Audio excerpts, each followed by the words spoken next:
Bismillahirrahmanirrahim. Assalamualaikum warahmatullahi wabarakatuh. Waalaikumsalam warahmatullahi wabarakatuh. Dengan Ibu Ella ya sebagai pengampu mata pelajaran biologi di SMA Negeri 1 Anjatan.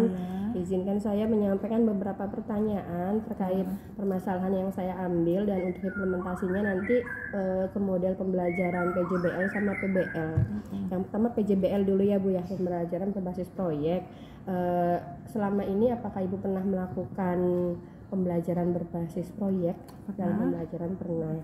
Nah, menemui hambatan apa saja Bu dalam proses pembelajaran? Hambatannya banyak ya.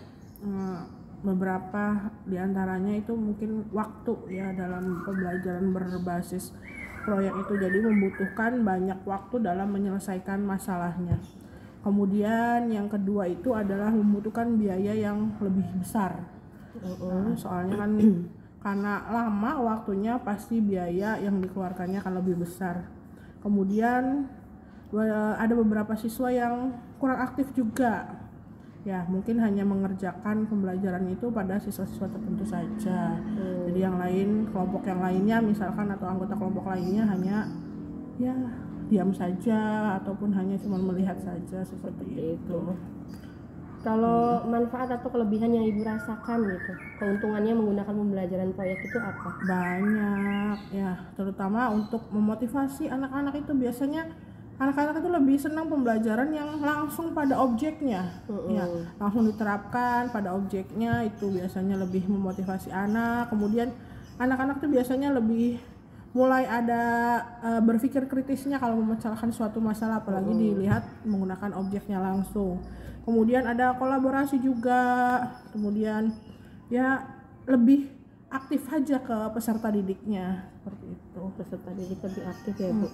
Nah, kalau terkait materi, apakah semua materi dalam pelajaran Ibu gitu semuanya bisa diterapkan dengan PJBL atau hanya beberapa saja? Hanya beberapa, tidak semuanya, karena kalau harus diterapkan ke pembelajaran berbasis proyek tidak akan selesai materi dalam satu semester ya, karena kan waktunya lama. Berarti bisa saya simpulkan menyesuaikan dengan materi ajar ya Bu ya, tidak semuanya gitu. Tidak semuanya. Nah, berikutnya apakah dalam penentuan, misalkan Ibu menentukan materi ini cocoknya dengan proyek gitu, selain dari pemilihan materi, apakah karakteristik siswa sama kondisi lingkungan sekolah juga mempengaruhi? Pasti, sarana prasarana di sekolah, kondisi siswa, kemudian di lingkungan sekitar sekolah, itu pasti. Kalau karakteristik dari siswanya tersebut apakah mempengaruhi tidak Bu? Jelas mempengaruhi ya, karena ada beberapa siswa dalam satu kelas pun yang memang suka akan pembelajaran yang langsung pada objeknya, ada juga yang tidak. Seperti itu, disesuaikan saja dengan kondisi yang ada. Berarti bisa disimpulkan banyak juga kelebihannya ya, bisa memotivasi siswa, meningkatkan kreativitas siswa, melatih kemampuan berpikir kritis, siswa lebih aktif, lebih senang gitu.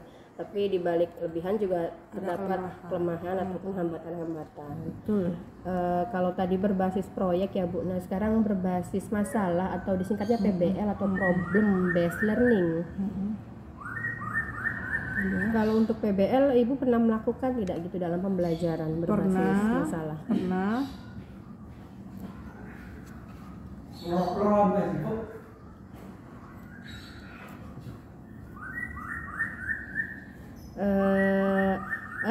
Hambatan apa saja yang pernah Ibu rasakan gitu dalam pembelajaran berbasis masalah? Pembelajaran berbasis masalah mungkin sama ya seperti pembelajaran berbasis proyek, cuman waktunya juga pasti membutuhkan waktu banyak, cuman banyaknya tidak sampai berbulan-bulan, tidak sampai berhari-hari. Ya mungkin kalau dalam kegiatan pembelajaran bisa 2 atau 3 kali pertemuan seperti itu, menyelesaikan dalam penyelesaian masalahnya. Kemudian biaya juga ada yang membutuhkan biaya yang besar. Kalau dalam PBL juga ada juga yang membutuhkan biaya yang kecil, tergantung masalah apa yang ditarik atau dibuat permasalahannya. Seperti itu. Kalau untuk materi juga apakah bisa diterapkan ke seluruh materi Tidak. atau hanya tertentu saja? Hanya tertentu saja.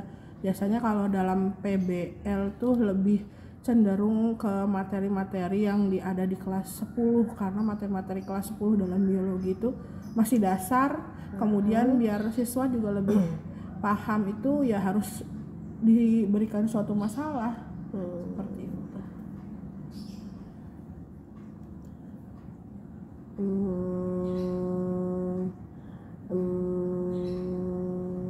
Mungkin cukup ya Bu ya. Terima kasih atas waktunya. Sama-sama.